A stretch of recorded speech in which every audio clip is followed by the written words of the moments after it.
Hey everybody, and welcome back to another episode of Vacuum Exposition, and we are doing a little bit of a different episode today. I do apologize that the camera may be a little tilted.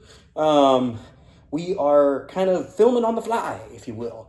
I didn't really plan on filming, but my wife had a good point, and it would be good to kind of show you guys our new home. So now, some pieces of clarification. We are not in a house. We are in a new storage unit that is closer to where we are going to be living. Now, this storage unit we've used for a while for some stuff that me and my wife had put in here, like our family stuff and toys we grew up with and stuff like that. Basically, stuff that we didn't really need. So we put it here because we always knew we would come back here. Well, some bigger units came available, i.e. this. So we have decided to pursue this one. This is a 10 by 30. This is the biggest unit I've ever had. It is the size of a motorhome, or, well, can fit a motorhome, technically. It's got twin doors at each side, and we have, well, very high ceilings, which is going to be very crucial for the future. Now, what I'm going to go ahead and do today is kind of give you a rundown of kind of what I'm planning in this new unit of mine. Because I've got some ideas, but hey, if you guys have a better idea or maybe a more creative option to what I'm going for, do let me know because, I can only do or think so much before I'm tapped out of the ideas. As many of you probably know, I'm currently in school, so my brain is kind of fried lately. I'm running on empty, as they say. So, but what we're going to do is we're going to take a little tour around, and you'll probably see some vacuums that are pretty familiar, some that are really, really rare, some that are in various states of restoration or in need of restoration. So let's get to it and get to showing you guys around.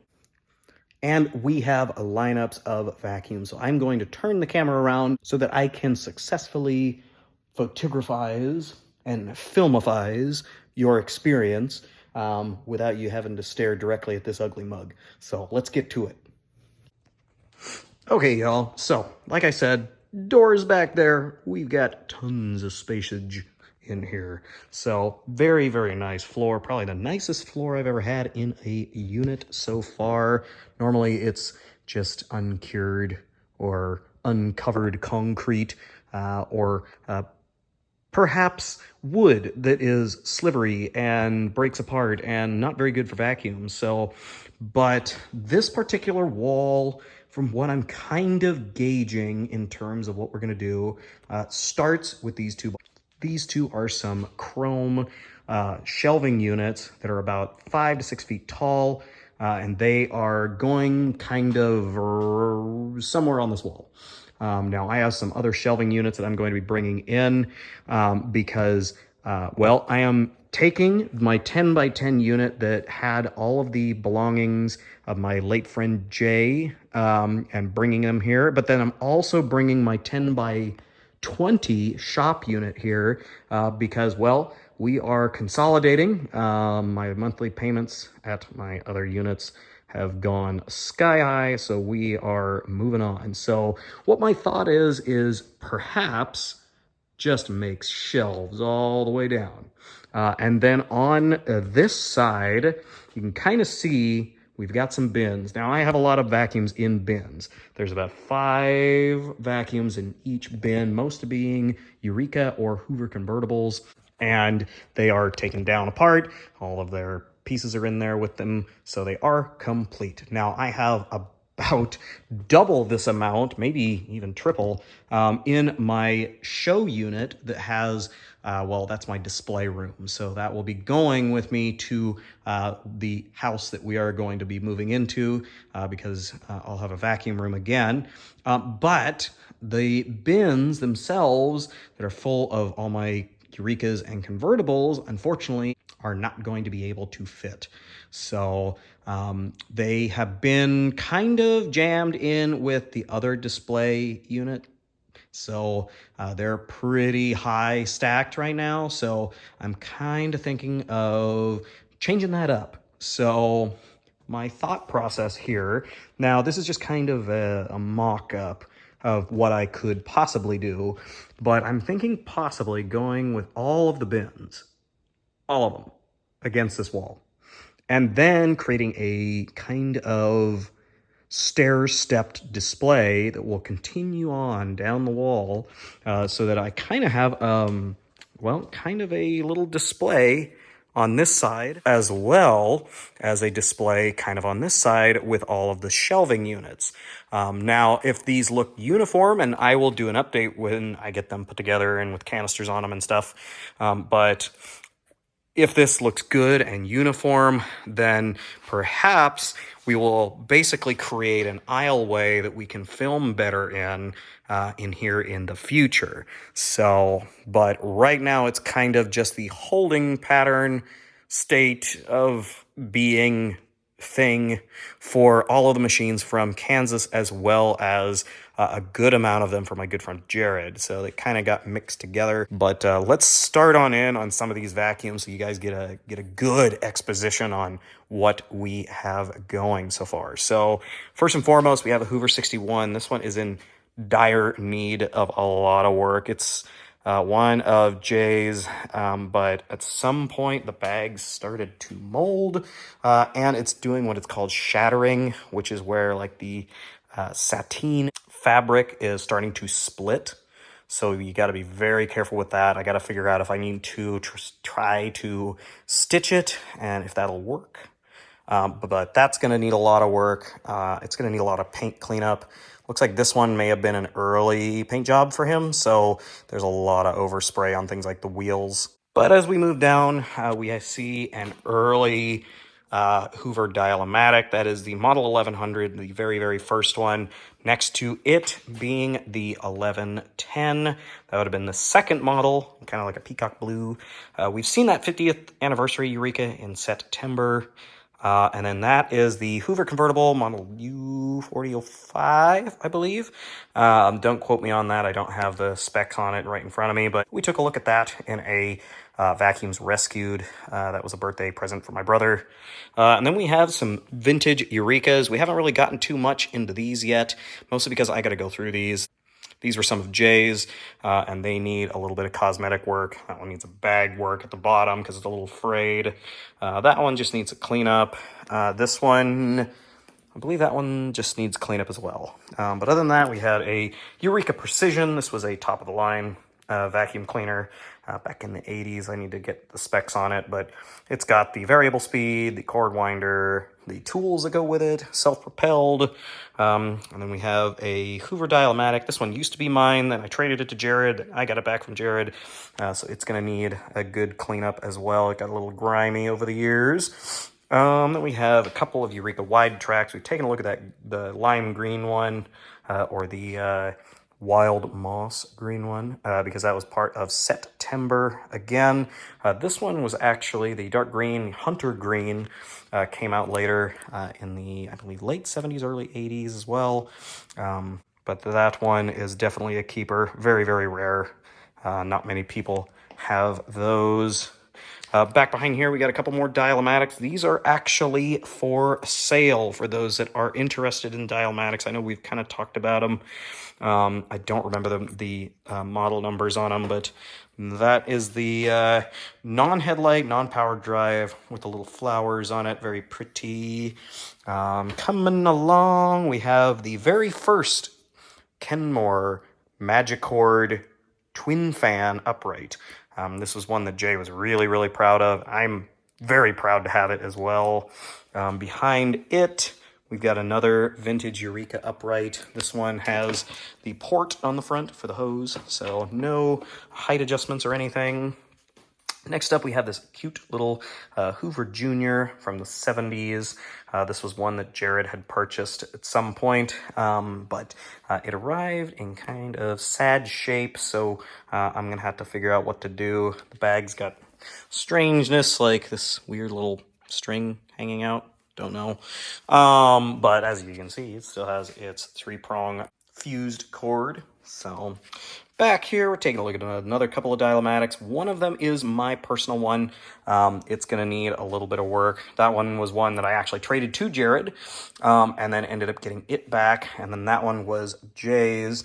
Jay's unfortunately did fade a bit, so I kind of made one good one out of two, and now I just need to do the fit, finish, and polish on both of them and get one ready, and that one on the left is going to be for sale. Now we're coming around to the front. We got the Eureka 2385 in Wild Moss, the top of the line model. Another one of Jay's that we also took a look at during September. Next to it, we have a very early Eureka. I believe it's a 235, but don't quote me on that either. I'm still rough on some of those, but very, very rare early of that particular design. Now back there we have a couple of floor polishers. One being a Kenmore up front. It's a pink one. Kind of goes with the Kenmore Horizon canister, and we'll take a look at one of those pretty soon here. I do have one that Jay restored. We just haven't gotten all the canisters up here. And then there's a little Sunbeam. Very cute little model there. Another Hoover dial-o-matic. This is the 1157, I believe, and that is the non-powered drive headlighted version. So that one is for sale. My personal one is in my display unit currently. Then we have the Kenmore Duo Power from, I believe, 1962 or 3. This was Kenmore's very first clean air upright to compete with the dial-o-matic Model 1100 that we took a look at earlier. Then we have a Eureka Powerline upright. This one is in virtually new condition. I got this from Jared. It is a really cool machine. It just needs a little bit of detailing, and then it is all good. Back there we have our Power Flight upright. We took a look at that in a video a little while ago. Then we have a very early Eureka. I believe it's a Model 9, and it is very cool. It still has the lamp cord on it, the kind of the cloth one with the switch right here. So very cool. It does need a little bit of work. Unfortunately, the nozzle on it, it usually has a little switch above it to make it so you can fold the nozzle down to attach a hose. But unfortunately, at some point, don't know when it happened, but that switch broke off, so I have to grab another one. I have some other parts that I'll be using, so I'll get that one all fixed up. Back there we have another orange Hoover dial-o-matic, probably my favorite one out of Jay's collection, out of the dial-o-matics. That is an all original one that I have history with Jay. Kind of a cool story. If you've watched my Tell It Like It Is guy video that did a tour of his actual collection when it was in his house, I talked about that one at length. So then we have another early Eureka. I believe it's a 248. Again, don't quote me on it, but very rare machine. Another rare machine right behind it, a Montgomery Ward's labeled Eureka Ultra. So that came out in the 80s era in the blue and gray colorway. So very cool. We'll take a look at that soon probably because I really like that one.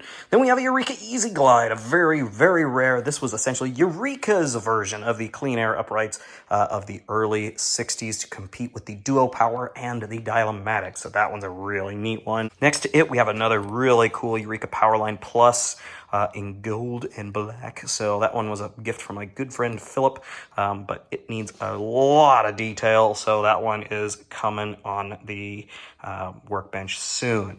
Then we have a Eureka self-propelled upright.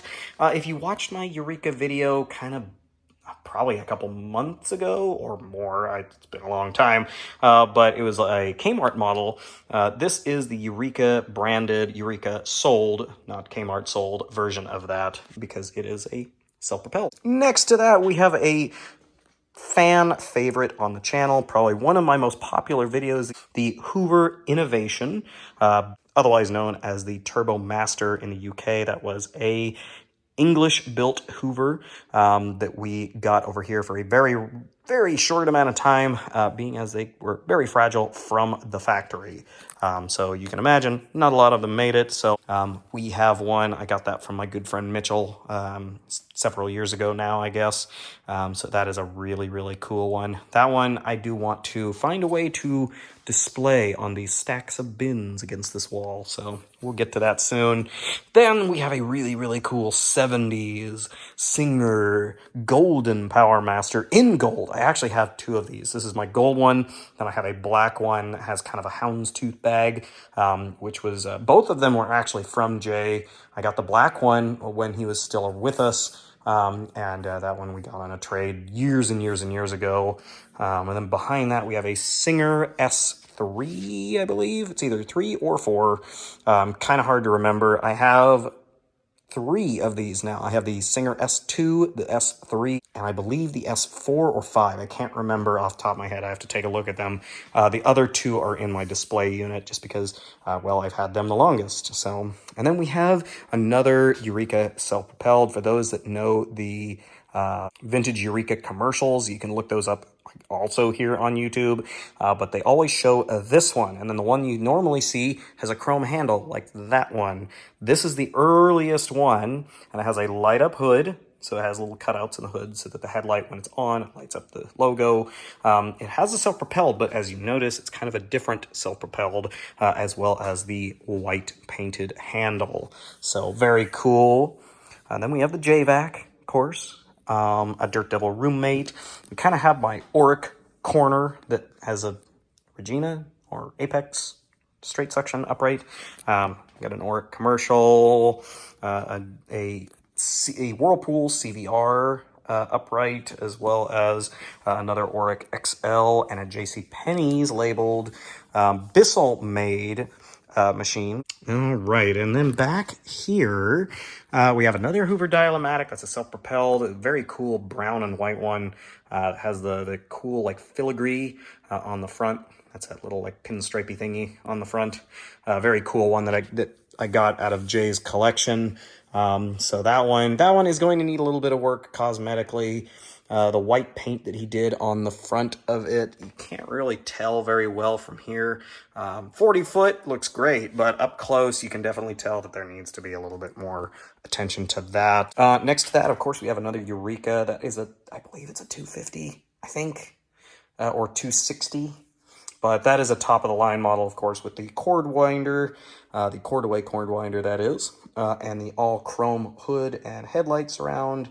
And, of course, that's another one of the plug front ones, so you put the hose on the front. I have one of those hoses somewhere around here. Next up, next to it, is my new in-box Kirby Heritage 2. So that was a big one for Jay. He paid a lot of money for it, and I talked about it in my Tell It Like It Is guy tour video. So if you haven't seen it, definitely go back and watch it because it is phenomenal. And then we have some newer machines. So we have a Kenmore Power Center. I kind of talked about this one when I was looking at the Performance version of it with the hard bag. This is the soft bag version. So the only real thing that it needs is maybe a little bit of fading correction on the handle. Unfortunately, a lot of stuff that was in that storage unit faded really badly. So I got to work on that and get retro brighting. But we'll look at that at a later date. I also need to find the attachments for it because they got taken off so that they didn't get lost, but I don't remember which box they went in, so we're working on it. Behind that, we have a really cool Hoover commercial. I guess it's called the Clean and Light. I really don't know. I got it from Jared. It's essentially a Hoover copy of an Auric, and I just couldn't let it go. So I asked him if I could have it, and he, of course, obliged, and I stuffed it into my car. And that, of course, was stuffed along with this Hoover Twin Chamber Soft Guard upright. We took a look at a turbo power version of this, but this is a green one, and I love green. And this was a duplicate that Jared had, and he allowed me to take it on one of my trips. And this squeaky thing over here is essentially a Panasonic JetFlow, but it is a mini JetFlow. Now, we did have something similar to this in the United States, but this is actually a Japan only. This was sold in Japan, used in Japan, and lived its life there. Now, it is in pretty worn out shape. It's going to need a lot of cosmetic work, and I need to figure out something for a bumper for it, because that, of course, has gone missing at some point in its little life. I believe this is an 80s machine. Don't know for sure, but I definitely need to figure it out and get something figured out for it, because it is a really cool one, and I think that is the only Japanese origin Japanese upright that I have. which brings me to the one right here. This is a Kirby Ultimate G. Of course, I am a fan of the Ultimate G. I've always been. But this one was actually built in the United States, but it was shipped over and used in Japan. So it has all the markings on it, as you can kind of see on the handle. It's got stickers and everything, and the label is in Japanese. And of course, it has a changed plug. So that one is going to be a really cool one once I get it done. So that one will get displayed with my gold Ultimate G. So then behind it, we have Jason's Ants, I believe, Classic 3. So that is another very, very important one to him. So that one we will take a look at eventually. I'm going to do a little buff and polish on it to get that back up to good show-worthy status. Next up, we actually, so it says Miracle Mate, but it's inside is actually a really nice, almost NOS Airstorm, I believe that is. So that's another one that we'll probably take a look at soon here. I'll do an unboxing of it. I know I kind of threw a couple things on top of it, but trust me when I say the box is a little tattered, but it is in really good shape. And we'll take a look at that eventually. We have a Panasonic JetFlow canister from the 80s. Very, very hard to find now. I actually have two of them that I got. The other one is over there next to the Vax. But that's a really cool one. In front of that is a Eureka Power Team canister. That is actually in the Hunter Green color that wide track that we looked at earlier is from. So very cool. Of course, the power nozzle for the JetFlow. That right there, you can't really see it too good, but it is a Oric Dutch Tech canister. So those came out in, I believe, the 90s. Very, very high-end machines. Jared found that one at a thrift store, and I was actually with him when he did. So we'll take a look at that one eventually, too. It's going to need another full cosmetic on it. Next to or in front of that is a little Eureka Turtleback canister Princess. I'm not quite sure. I don't know the model number. It could be a Kmart machine. I'm not sure, though. Then we have a Silverado Special Electrolux. These had a different one. I think it's like a 1541, but they are very, very different than the Silverado. They just came out in the same colors and was kind of a budget option. Back there is a Dyson DC-12 Plus. That is a Japanese Dyson. So I have a lot of Japanese machines because of my good buddy Jared. So that was one, and there's actually another one right here. One is a Plus, and one is I don't know. They have different models, but I will read up on them. I actually have some ads for those, which is very odd that I could even find them, but we did find some kind of reports on those, so we'll definitely take a look at that. And then we do have the Vortec machine by Ghibli. That's one I did do, or at least I added it to Vacuums Rescued. So very, very cool machine. I absolutely love the colors. It's just so 90s, early 2000s-ish that, like, it's so cool. I love the colors. Then, of course, there's that Hoover Runabout canister we talked about a little while back in Vacuums Rescued, followed by the Eureka Power Team, I believe, that was part of September for the Wild Moss set. And then, of course, that Electrolux 89 from Canada that I got from Jared, that he got from another local collector. That one is another really cool one that I think I did, that as I recall, I did put that in Vacuums Rescue, but I don't remember off the top of my head. I do want to do a video on that machine, but I'm just trying to debate what I'm going to do about the hose because it's a replacement and it is not even close to the colors. So maybe we'll talk about that later. But either way, we have a Esperanza canister from Japan. This is another really cool one that I got from Jared. Doesn't have anything with it other than just the base and the canister itself. It is a water pickup vacuum. I think it's kind of like a Delphine, for those that know those, but I don't know too well. All the writing is in Japanese, so I don't know what any of that means. So I'm going to have to find my Google Lens app again and try to figure out what's going on with that. Next to it, we have, of course, the Filter Queens that I've talked about before. I know that one for sure was talked about in a Vacuums Rescued, and we did a video on this one. So very cool. The Patriot canister that was actually attached to the JVac. We have the hose for it around here somewhere, but it goes with that. the JVac. So, of course, there's that Panasonic JetFlow and the Vacs that we did a video on. Then we have some power nozzles. We got, of course, the Filter Queens. Then a Royal labeled Airway Rubmaster power nozzle, all metal, built by Airway. Very, very rare power nozzle. It goes with a Royal canister that's very similar to that one.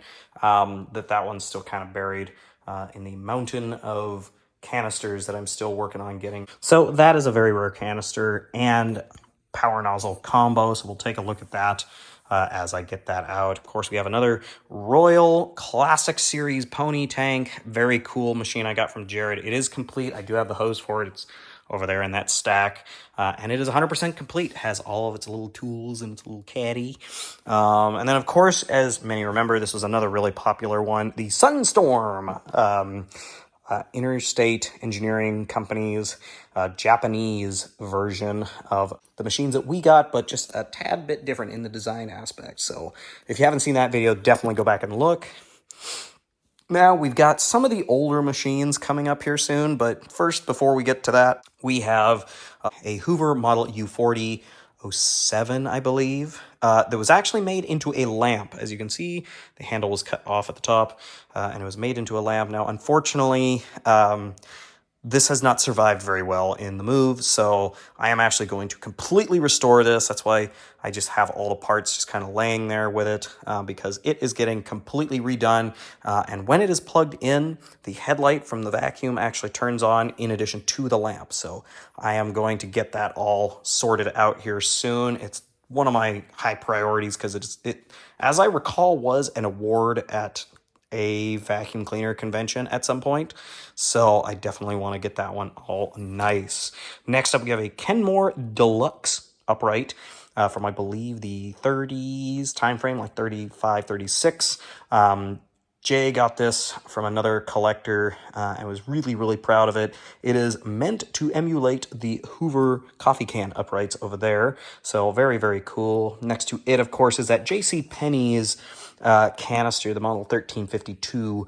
And we took a look at that in a video over a year ago. So that was a really cool one. Behind there, you kind of see we've got some stacks of attachments. This is just kind of some random stuff that I picked out from the 10 by 10 storage unit that I have. So all of that I'm thinking is going to get stacked up over kind of in that corner. I have got a ton of attachment sets, so it's going to take a lot of work. Now, below that JCPenney's canister, we actually have a Eureka Rotomatic canister. A very, very cool machine. They made a lot of them, so they're not super overly rare, but it is really cool and really hard to find in original and in its HASSIC. That storage box that they have. Kind of like back in there, peeking.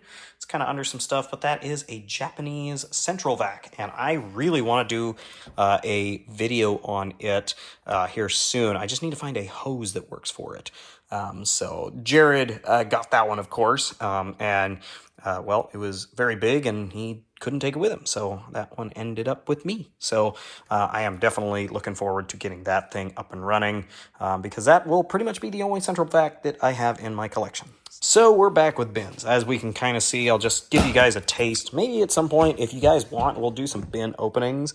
But this particular one has just some random things, like these are some of Jay's stick vacs and some porta powers and a floor polisher. Like, it's just kind of a random hodgepodge, but most of these all have Eurekas or convertibles in them.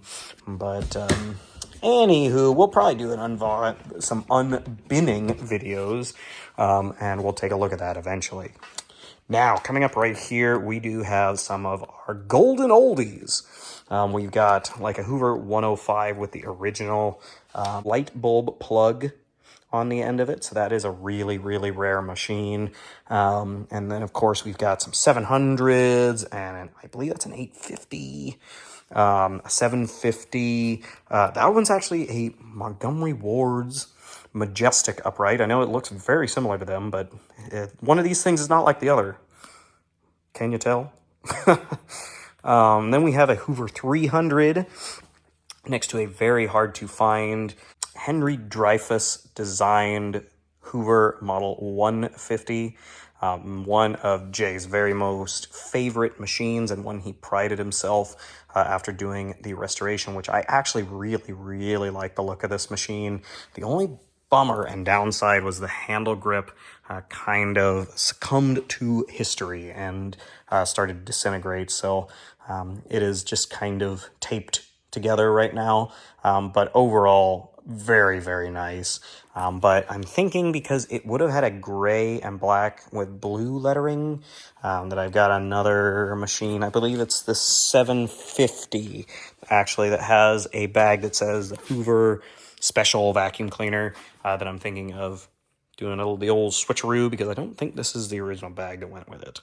But if you know these machines a little bit better than I do, please let me know, because I would love to know if that's original. This 300 actually has a bag that was made by Jay, so that's pretty special. I'll probably leave that the way it is, but all of them need work, unfortunately. So a lot of these have not ran in many years. For instance, this 700 was one of Jay's absolute first early coffee can machines. So very rare to have one of the earliest pieces of his collection. However, it needs some work. The scissor piece up here, it is in pretty good shape, but it is kind of surface rusty. The cord itself is a little moldy and cracked in many places, and it's not even original to it, so I'll probably replace that with another black cord. But certain things on some of them need some work. The 150 is in pretty good shape, but the 300 needs some work. It's going to need a new bumper replacement because that one cracked at some point. This 700 actually needs a bumper because it fell off. It was pretty petrified when Jay had it, and when we went to move everything, it needed a lot of help. The 750 is in pretty good shape for overall. However, the handle has seen some better years. It's just kind of flopped over, so it's going to need to be like re-glued, but it's also kind of separated, so it's gotten like stretched out, oddly enough. But very interesting machine either way. But that's what we've got so far, everybody. So I hope that you guys got some ideas for me, because I am taking suggestions on what you recommend. Like I said, we're going to take these shelves, we're going to build them and see what we got, and possibly order more. They are about $100 a piece, so they do set you back just a tad. But so that's what we are looking at. I hope you guys all got a good look and of course enjoyed some vintage vacuum cleaners. I know we're not doing a run demo today per se, but I am tired. I have been moving stuff all day, and I still have another several hours and a lot of driving to get more stuff here, because I have a mountain of canisters that need to come in and presumably go on shelves, but we'll see, because that's going to fill up real quick. But anyways, I hope you guys all enjoyed our little video today. I know it wasn't our usual, but you know, sometimes you need to change it up a little bit. So we will catch you again next time, same place, or actually different place. Same guy though, different vacuum or vacuums. And we'll catch you again in the next one. Have a great rest of your day, y'all.